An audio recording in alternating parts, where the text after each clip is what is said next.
अवधी भाषा में एक कहावत है। उत्तर प्रदेश के अवध प्रांत में एक कहावत है, जिधर देखिन भरी परात उधर गाइन सारी रात।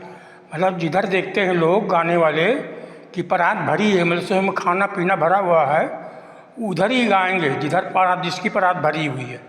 यही कहावत जो है दुनिया के व्यवहार में है, यही कहावत विश्व के राजनीति में है।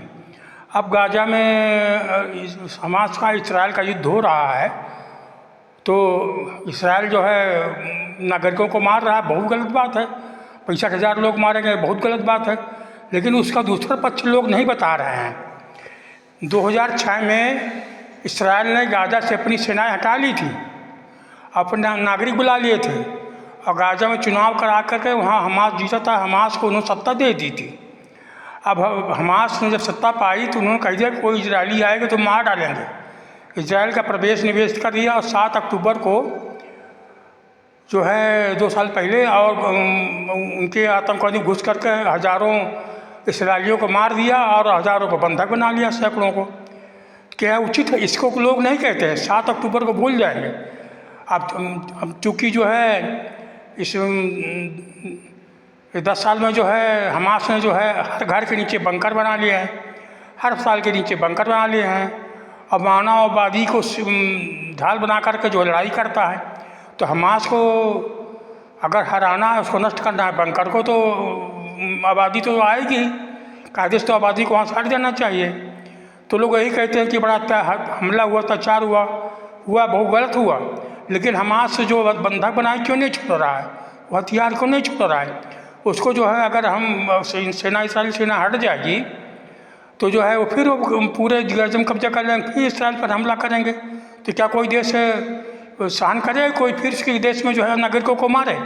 इस बात को नहीं बताते हैं। अब चूँकि फ़लस्तीन मुसलमान है, अब अरब मुसलमान है, अरब धनी देश है, तो पूरा विश्व जो है इन धनी देशों को जो है धन के लालच में उनका समर्थन कर रहा है, कोई सच्ची बात नहीं बता रहा। अगर पूरा विश्व जो है हमास पर दबाव डाले तो हमास तो छोड़ दे।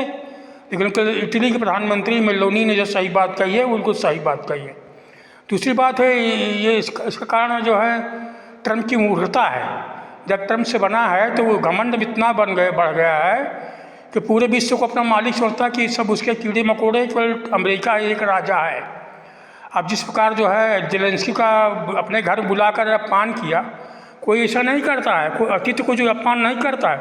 अपने घर बुला कर अतिथि का अपमान करोगे, इतने बड़े तुम राजा हो जाओगे, और जो है उसकी सहायता कम रखा, ये नहीं करेंगे, वो नहीं करेंगे। और इससे जो है यूरोपीय देश नाराज हो गए कि हम यूक्रेन जो है एक यूरोप के जो है सुरक्षा का बहुत बड़ा कारण है, उस पर ट्रंप जो है उसका विरोध कर रहे हैं, तो हम क्यों इसराइल का साथ दें? तो यूरोपीय देश से मन से इसराइल के साथ नहीं, विरोधी नहीं है, वो कल ट्रंप को सिखाने के लिए जो है वो मान्यता दे रहा है फ़लस्तीन को। ये ट्रंप की मूर्खता का कारण है, इतना बड़ा मूर्ख मैंने देखा नहीं।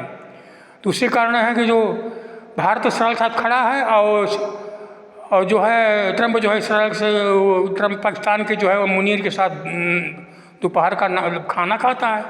तो बताइए, जो पाकिस्तान संयुक्त राष्ट्र संघ देखिए कितना बुरी तरह इसराइल को डांटता है, बुरा करता है। तो ये कोई अभी ये भी सिद्ध होगा कि अगर इसराइल के साथ दोगे तो कोई ज़रूरी नहीं है कि अमेरिका खुश हो जाएगा या अमेरिका बुरा हो जाएगा। अमेरिका बुरा नहीं लगता, इसराइल को जितना डांटो अमेरिका बुरा नहीं लगा। वो तो अपना जो है अपना हित देखता है, पता नहीं कौन सा हित देखता है वो। अब इसराइल को अपमानित करके अमेरिका को, ट्रंप को क्या फ़ायदा मिलेगा, ये मेरी समझ के बाहर है। यूक्रेन वाले में तो यह है कि उसको पैसा खर्चा कम करना पड़ेगा, लेकिन इसराइल वाले में क्या करना पड़ेगा मेरे समझ नहीं है। तो इसके 2 कारण, एक तो ट्रंप की मूर्खता है, और दूसरा जो है इस अरब देशों को धनी होना है। इस कारण जो है ये जो गाजा युद्ध समाप्त नहीं हो रहा है। और तीसरी कमी और है इसराइल सेना की कमी, उसको जो 1 महीना 2 महीने से वो युद्ध खत्म कर रहा है। इतना 2 साल हो गया, इसराइल की सेना इतनी कमज़ोर है कि वो हमास को ख़त्म नहीं कर सकती है, और गाजा में पूरा कब्जा नहीं कर सकती है। 2 साल से वही रोज़ इतने मारे गए, हवाई हमला किया। क्या इसराइल की सेना इतनी कमज़ोर? 67 में तो कहते हैं कि 14 देश कब्जा कर लिया, अब इतनी कमज़ोर हो गई है। तीसरा कारण यह है इसराइल की सेना की कमज़ोरी भी है।